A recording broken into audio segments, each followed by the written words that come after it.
Hi everyone! Dahil ngayong araw may pupuntahan kami dahil birthday nga ng classmate ng aking anak at syempre dala-dala ko yung isa at hindi kami pwedeng magkakahiwalay. Charis! Napaaga nga yung pagpunta namin dito at kami yung pinakaunang bisita ni Bray na classmates niya. Kaya eto, binidyuhan ko na lang yung kanyang pinaka-venue. Ang ganda nga dito, as you can see sa mga taga-Gimaras, alam kong kilalang kilala nyo yung kainan na Stop and Dine dahil isa sa pinakasikat dito na kainan. Ang napakaganda pa dito, meron na silang function hall. Pwede rin kayong mag-celebrate ng birthday, binyag o kasal. Pwedeng-pwede kayo dito. Napakaganda kasi ng location nila, tapos napakaganda ng ambience. Lalo na kapag hapon kayo pumunta, tapos medyo gumabi-gabi. Ang ganda kasi talaga dito. At dahil nga nandito na yung birthday celebrant, binidyuhan ko nga siya. At ayun, buti na lang hindi siya nahihiya sa akin.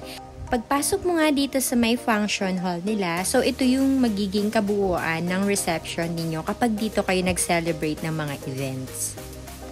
At dahil nga dumarami na rin yung kanyang bisita ng mga classmates niya at eto nag-picture-picture muna sila.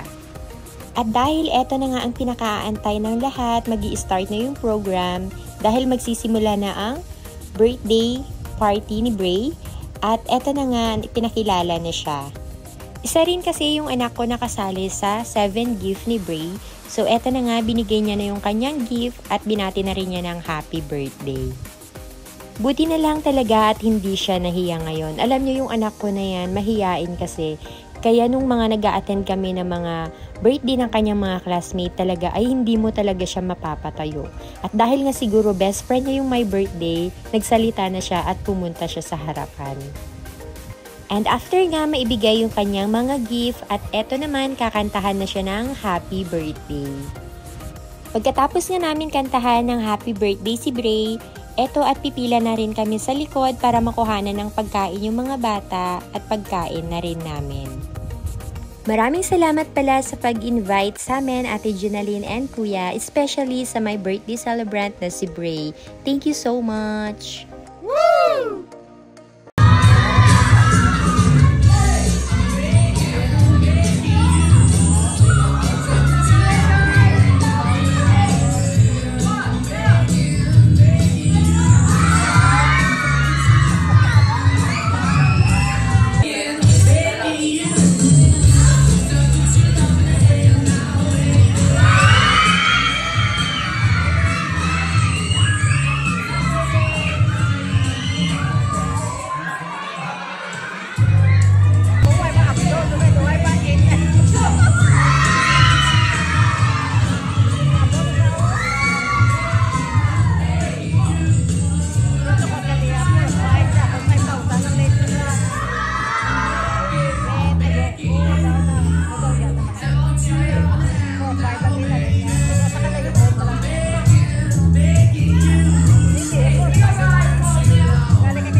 Guys, wait mo na.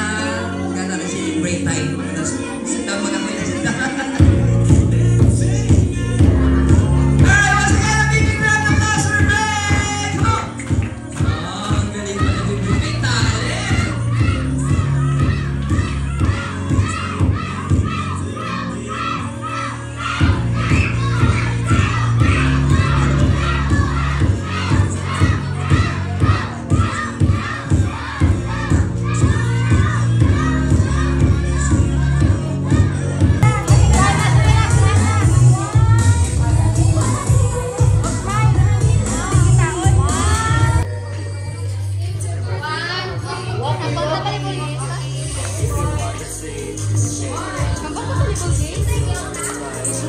Yeah.